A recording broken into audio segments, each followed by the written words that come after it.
গতকাল Chennai super Kings টিমের হারের পর কিন্তু প্লে অফ ম্যাচে কোয়ালিফাই করার জন্য চেন্নাই সুপার কিংস এর পক্ষে একটু ডিফিকাল্ট হয়ে যাবে। গতকাল আইপিএল এর ম্যাচ ছিল Lucknow super giant versus Chennai super kings. Chennai super kings প্রথমেই ব্যাটিং করে 210 রানের টার্গেট দেয় এলএসজি কে, আর লখনৌ সুপার জায়ান্ট সেটাকে খুব স্মুথলি চেজ করে 213 রান করে দেয়, আর লখনৌ সুপার জায়ান্ট 6 উইকেটে ম্যাচটা জিতে নেয়। তো চলো এবার পয়েন্ট টেবিলে দেখা যাক যে পয়েন্ট টেবিলে কোন টিম কোন পজিশন দখল করে রয়েছে, আর টিমগুলিকে প্লে অফে কোয়ালিফাই করার জন্য কতগুলি ম্যাচ জিততে হবে। তো চলো দেরি না করে পয়েন্ট টেবিলটা দেখে নিই, আর হ্যাঁ, সমস্ত ডিটেইল জানতে কিন্তু ভিডিওটা শেষ পর্যন্ত দেখতে হবে। তো পয়েন্ট টেবিলের সবার শেষে মানে 10 নম্বরে রয়েছে আরসিবি, আর আরসিবি এবছর আইপিএল এ 8টি ম্যাচ খেলে মাত্র 1টি ম্যাচে জিতেছে, আর পয়েন্ট হয়েছে 2, রান রেট -1.046। দেখতে গেলে আরসিবি কিন্তু প্লে অফ থেকে ছিটকে গিয়েছে, কারণ আরসিবির কাছে সামনে মাত্র 6টা ম্যাচ রয়েছে, আর 6টি ম্যাচে আরসিবি জিতে নিলেও তাদের পয়েন্ট হবে 14, আর প্লে অফে কোয়ালিফাই করতে হলে 8টি ম্যাচে জিতে 16 পয়েন্ট করতে হবে, যা কিন্তু আরসিবির পক্ষে এবছর সম্ভব নয়। তো আরসিবি এবছর আইপিএল এর প্লে অফ খেলতেই পারবে না। এরপর নাম্বার 9 এ রয়েছে পাঞ্জাব কিংস। পাঞ্জাব কিংসও 8টি ম্যাচ খেলে 2টিতে জিতে পয়েন্ট হয়েছে 4, রান রেট -0.292, আর পাঞ্জাব কিংসকে প্লে অফে যাওয়ার জন্য 6টি ম্যাচে জিততে হবে। পাঞ্জাব কিংসের সামনে কিন্তু 6টাই ম্যাচ রয়েছে, আর সব কটা ম্যাচে যদি পাঞ্জাব কিংস জিতে তাহলেই পাঞ্জাব কিংস প্লে অফে কোয়ালিফাই করতে পারবে। এরপর নাম্বার 8 এ রয়েছে দিল্লি ক্যাপিটালস। দিল্লি ক্যাপিটালসও 8টি ম্যাচ খেলে 3টি ম্যাচ জিতেছে, আর পয়েন্ট হয়েছে 6 এবং রান রেট -0.447।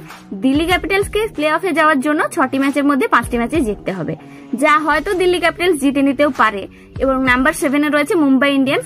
মুম্বাই ইন্ডিয়ান্সও সেম 8টি ম্যাচ খেলে 3টি ম্যাচে জিতেছে, পয়েন্ট হয়েছে 6 এবং রান রেট রয়েছে -0.227। আর মুম্বাই ইন্ডিয়ান্সকেও প্লে অফে যেতে হলে সামনের 6টি ম্যাচের মধ্যে 5টি ম্যাচে জিততে হবে। এরপর নাম্বার 6 এ রয়েছে গুজরাট টাইটান্স। গুজরাট টাইটান্স 8টি ম্যাচের মধ্যে 4টিতে জিতেছে, পয়েন্ট হয়েছে 8, রান রেট রয়েছে -1.055। গুজরাট টাইটান্সকে প্লে অফে যাওয়ার জন্য 6টি ম্যাচ খেলে 4টি ম্যাচে জিততে হবে, যা হয়তো গুজরাট টাইটান্স জিতে নিতেও পারে। নাম্বার 5 এ রয়েছে Chennai super kings. Chennai super kings IPL এর 8টি ম্যাচ খেলে গুজরাট টাইটান্স এর মতো 4টিতে জিতেছে, আর পয়েন্ট হয়েছে 8, রান রেট +0.415। সিএসকে কে 6টি ম্যাচের মধ্যে 4টি ম্যাচে জিততে হবে, যা কিন্তু সিএসকে এর মতো টিমের কাছে খুব একটা কঠিন ব্যাপার নয়। তবুও এবছর কিন্তু সিএসকে আইপিএল এ তেমন একটা ভালো পারফর্ম করতে পারছে না, কিন্তু সিএসকে তো কখন যে প্লে অফে কোয়ালিফাই করে যাবে বোঝা বড় দেয়, কারণ ক্যাপ্টেন কুল ধোনি যেহেতু তাদের টিমে রয়েছে। এরপর নাম্বার 4 এ রয়েছে এলএসজি। লখনৌ সুপার জায়ান্ট 8টি ম্যাচের মধ্যে 5টি ম্যাচে জিতেছে, পয়েন্ট হয়েছে 10, রান রেট +0.148। এলএসজি কে 6টি ম্যাচের মধ্যে 3টিতে জিততে হবে, তাহলেই লখনৌ সুপার জায়ান্ট প্লে অফে থাকতে পারবে। এবং নাম্বার 3 তে রয়েছে সানরাইজ হায়দ্রাবাদ।